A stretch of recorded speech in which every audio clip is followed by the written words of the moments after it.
anime I fondly remember in my teenage years was Magic Knight Rayearth. It had magic, cute anime girls, mecha, and a fantasy story. What more could you ask for? What I did ask for was quality action figures back in the day, and unfortunately we didn't get it. So, fast forward almost 20 years later, and we finally get Magic Knight Rayearth action figures from one of my favorite toy companies, Figma. The last figure they released was Hikaru, and that was last year. And I waited patiently for Umi to release. Now that she's here, was she worth the wait? Let's find out in this toy review of Figma's Umi Ryuuzaki from Magic Knight Rayearth. Like most of my reviews, I like to start off with a negative and then end with a strong positive. But as I was messing around with this figure with hopes to find a negative, I'm not gonna lie to you, I honestly found none that truly stand out. If you honestly want me to nitpick about this figure, I would have to say that she's missing a neutral face. All the faces you get with her are quite cheerful, and I kind of wish she had a neutral face to even it out. Another nitpick that I have is that she comes with Mokona. Is that really a problem? No. It's just that I believe Mokona should have came with Hikaru, not Umi, and that's honestly a biased opinion. So, now that I have that out of the way, let's talk about the positives of her paint and detail. Let me just say that this figure is absolutely stunning, and as soon as I took her out of the box, I was very impressed with the light blue hair, the anime accurate facial expressions, her schoolgirl outfit, the armor, her long legs, and everything about this figure is so anime perfect. If you love Magic Knight Rayearth, why are you even watching my video? You should go out and get this figure right now. But if you want to keep watching, by all means, be my guest. Everything about this figure just screams blue, as she should. The blue hair, her jacket, her skirt are all different shades of blue, giving this character a lot of depth in her color scheme. Usually I have something to say about shading, but honestly this figure does not need any shading because of the accurate colors that she has. She also has a nice matte finish as you could expect from any Figma figure. One thing I really like is her skirt, as it has ruffles and it looks like it's blowing in the wind. Also, not to be too pervy, I love that it actually has an underskirt. Talk about attention to detail. The armor is very nicely painted, although I have to say upon closer looking, I do have to say there's a bit of smudging here on her shoulder, but from afar you probably wouldn't notice it.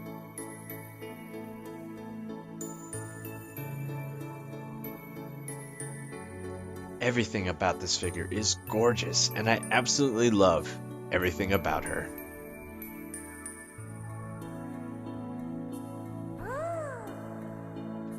So let's start off with scale. She stands at around 5 1/4 inches, and here she is standing next to Hikaru, SH Figuarts Sailor Moon Crystal, and Marvel Legends Spider-Gwen. As you can see, she fits well with all these figures from different toy companies.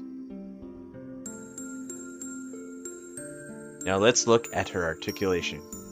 We have up and down at the ankle, bend at the knee, swivel at the thigh, ball joint at the leg, a single joint at the midsection, double jointed shoulders, bicep swivel, bend at the elbow, peg joint at the wrist, and 2 joints at the neck.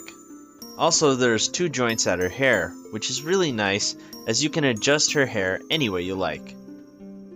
This figure has a total of about 20 points of articulation, which is pretty standard for a Figma, and not bad for a figure that looks this good.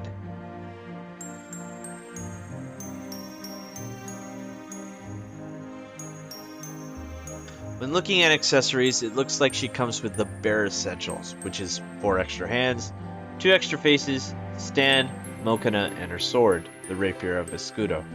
First, let's look at her Rapier of Escudo. This sword is absolutely beautiful and perfect as you can see, and it has a nice shimmery silver for the blade, and the handle is a wonderful blue. If you can look even closer, you can notice intricate details in the handle as well. Very nice attention to detail. Also, the sword fits in her hand like so, and is pressure fitted and fits really nicely. Now let's look at the accessory that I've been waiting for and was hoping would come with Hikaru, Mokana. This cute little creature is well detailed with a nice shade of eggshell white. But if you're hoping for articulation of any sort, unfortunately this accessory does not come with anything that makes her move. And she's pretty much just there to look cute. Also, as you can see, Mokana fits well with both Umi and Hikaru.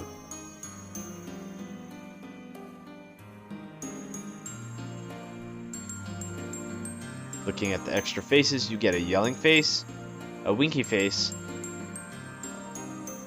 and a happy face. All these faces are well detailed and very anime accurate, but I kind of wish she came with a fourth face, which is a neutral face. Again, that's sort of nitpicking.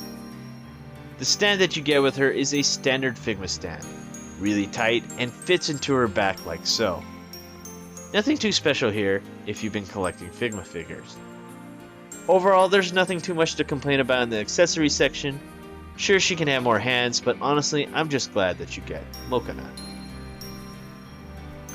Overall, I have to say, I am really impressed with this figure. If you're a fan of Magic Knight Rayearth, this figure is easily a no-brainer, as she looks absolutely gorgeous. Therefore, she's worth the buy. Thanks for watching. Don't forget to rate, comment, and subscribe, and have a good one.